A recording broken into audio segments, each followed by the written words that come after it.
मनोज काका जी, आप ही के साथ शुरुआत करते हैं। कुछ आंकड़े अपने दर्शकों को दिखाना चाहते हैं, और ये वोट जो पिछली बार जनता ने किया है, जिन जातियों का खास तौर पर जिक्र किया, मेरा पहला प्रश्न आपसे यही होगा कि उन्होंने ये दावा तो कर दिया कि इन जातियों के वोट काटे जा रहे हैं, लेकिन इसका उन्होंने कोई प्रमाण नहीं दिया। हालांकि कितने अभी तक कटे हैं ये नंबर उन्होंने सही बताया, तो इसके पीछे की वजह क्या है? अब देखिए, 2022 के चुनाव में हम अपने दर्शकों को दिखाना चाहते हैं। सबसे पहले ब्राह्मण, जिनकी 7% आबादी है, उनका लगभग 89% वोट बीजेपी को गया और समाजवादी पार्टी को 6%। राजपूत, जिनकी आबादी 7% है, 87% वोट बीजेपी को गया, 7% समाजवादी पार्टी। ये बीजेपी प्लस समझ लीजिए, अपना दल और भी गठबंधन के दल है बीजेपी के, उधर एसपी प्लस हम लिख रहे हैं। अगला, ये जब आप यादव वोट पर जाते हैं तो वही मामला पलट जाता है। 12% बीजेपी प्लस को और समाजवादी प्लस को 83%, 83%। इनकी यादव वोट लगभग 11% है उत्तर प्रदेश में। अब आज आ जाइए, कोयरी, मौर्य, कुशवाहा, सैनी, 4% आबादी है, लेकिन यहां पर भी बीजेपी बाजी मार ले गई थी। 2022 के विधानसभा चुनाव की हम बात कर रहे हैं, 64% वोट बीजेपी को तो 22% समाजवादी पार्टी प्लस को।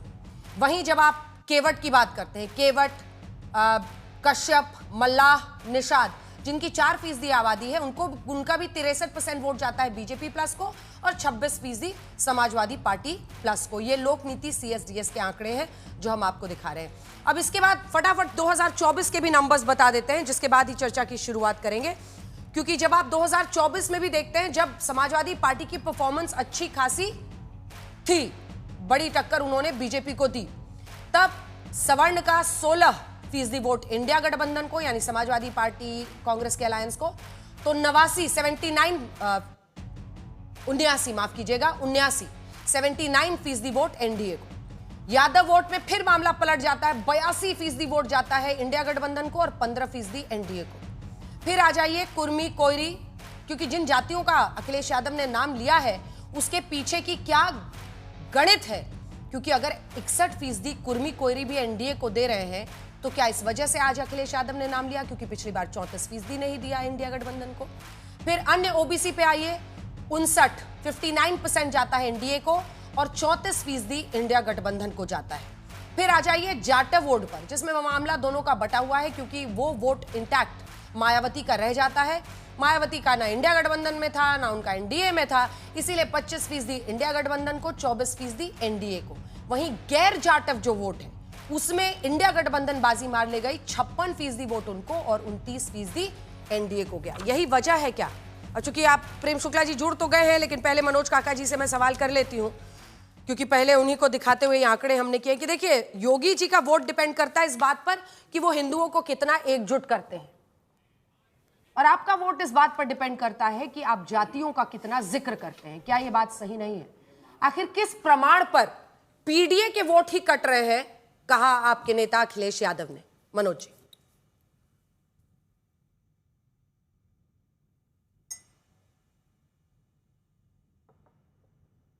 मनोज जी,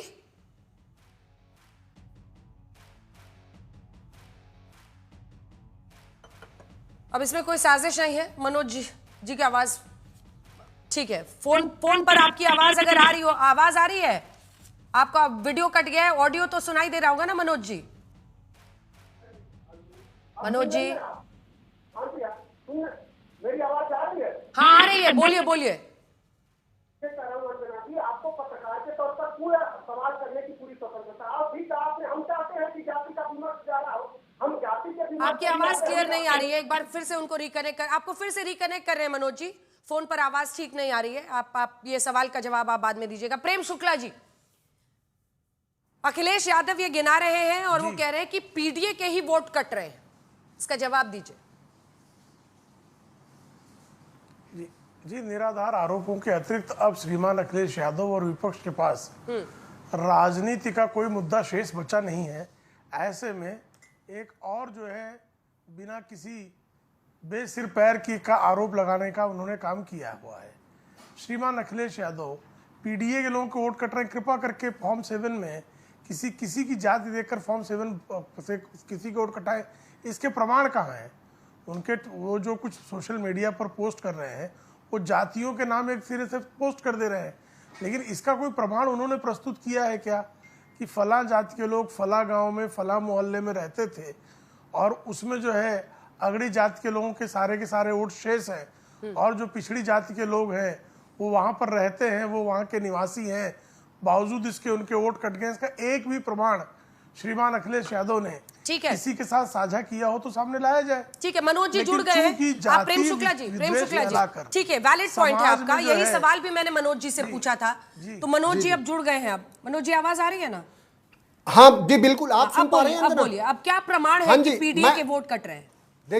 देखिए पूरा प्रमाण है। प्रमाण देने में तो समाजवादी पार्टी ने और राष्ट्रीय अध्यक्ष जी ने जो भी सवाल किए हैं उसके बरक्स उन्होंने ठोस साक्ष्य प्रस्तुत किया है। आपको अब मैं एक प्रमाण दे रहा हूं, प्रमाण के साथ सुनिए।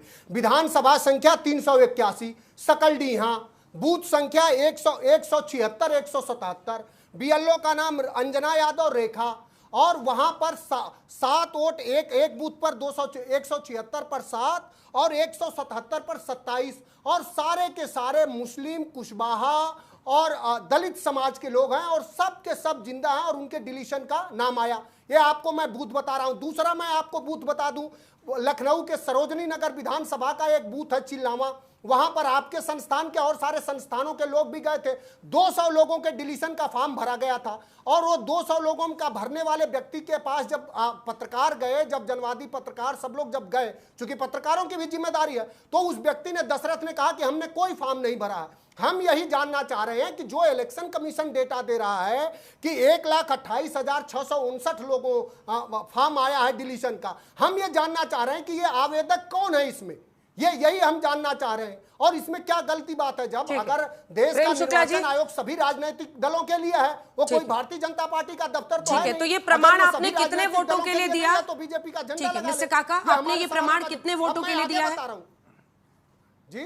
कितने वोटों के लिए प्रमाण दिया है? लगभग 50,000 वोट जो हटे हैं उसमें से 7 नाम या 10 नाम?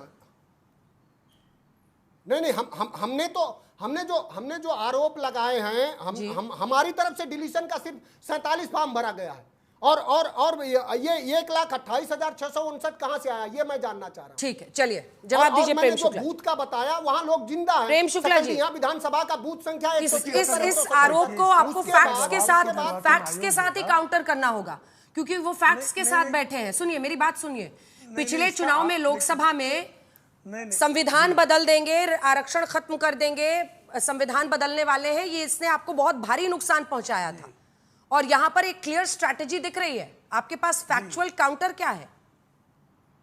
जी देखिए, इसमें निर्वाचन आयोग ही बताएगा कि किसका फॉर्म 7 भरा गया है और किसका डिलीशन हुआ है, या कोई राजनीतिक दल तो बता नहीं सकता, पहली बात। दूसरी बात, जो है आरोप श्रीमान मनोज काका ने लगाए हैं, उस आरोप में बीएलओ का उपनाम वो स्वयं यादव बता रहे हैं, यानी पिछड़ी जाति के अधिकारी ही पिछड़ी जाति के लोगों का जो है फॉर्म 7 पर उनके वोट काट दे रहे हैं। यह भी जो है देखने जैसी बात है कि किस तरह से जो है जातियों के ध्रुवीकरण का कार्य किया जा रहा है, ये आपके सामने है। अब जो लोग आरोप लगा रहे हैं, अब इसका वेरिफिकेशन कैसे करेंगे? अब बीच में क्यों बोल रहे हैं मित्र? अब इसका वेरिफिकेशन कैसे करेंगे? मैं किसी का नाम किसी बूथ का कह दूं, वो आज तक में वेरीफाई कैसे होगा? अंजना जी, वो वेरीफाई करने का जो तंत्र है वो तो सीधे सीधे निर्वाचन आयोग के पास है, और निर्वाचन आयोग इस तरह का किसी प्रकार का भेदभाव कर रहा है तो निर्वाचन आयोग के विरुद्ध जो है प्लेटफॉर्म है, उस प्लेटफॉर्म का उपयोग क्यों नहीं किया जा रहा है?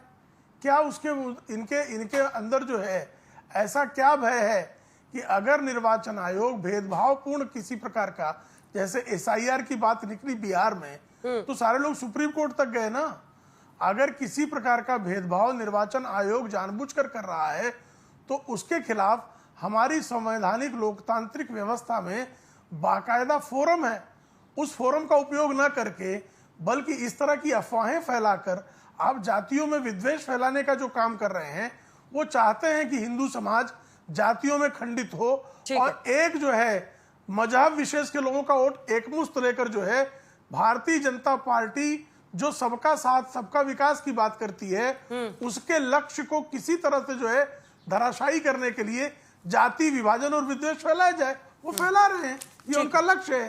हाँ, तो काउंटर आपको फैक्ट्स के साथ करना होगा ना, इफ बट लगा के नहीं करना होगा। नहीं मनोज काका जी, देखिए आपने खुद ही कहा कि 47 में हम तो कोई if but नहीं आपने लगा रहे। कंप्लेंट डाली है। मनोज जी 47 में ही कंप्लेंट डाली है ना?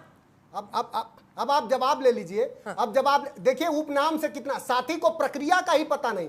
जब उस बीएलओ ने ही इनकार किया, बीएलओ ने ही कहा कि नहीं ये सारे लोग जीवित हैं, निर्वाचन ऑफिस से, जिले के निर्वाचन ऑफिस से जब वहां फॉर्म आया तो उन दोनों बीएलओ ने कहा कि ये तो 27 लोग और ये 7 लोग सारे के सारे गांव में जिंदा है, इनका हम कैसे डिलीशन कर दे। इस पर जिले के एसडीएम ने, चूंकि एसडीएम और डीएम तो सरकार नियुक्त करती है और जिला निर्वाचन अधिकारी कौन है, डीएम है, इसलिए सबसे ज्यादा उनकी बात सुनी जा रही है। और हमारे जो फोरम की बात हुई तो समाजवादी पार्टी पहला ऐसा राजनीतिक दल है जिसने 18,000 लोगों का एफिडेविट दिया 2022 चुनाव के बाद। वो क्या हुआ? और जो अगर देश का निर्वाचन आयोग इतना ही अगर आप उसको निष्पक्ष और पारदर्शी रखने की आपकी कुव्वत है तो इस देश के सर्वोच्च न्यायालय ने निर्धारित किया था कि मुख्य चुनाव के चयन में वो सर्वोच्च न्यायालय का मुख्य न्यायाधीश रहेगा, तो आपने क्यों हटा दिया?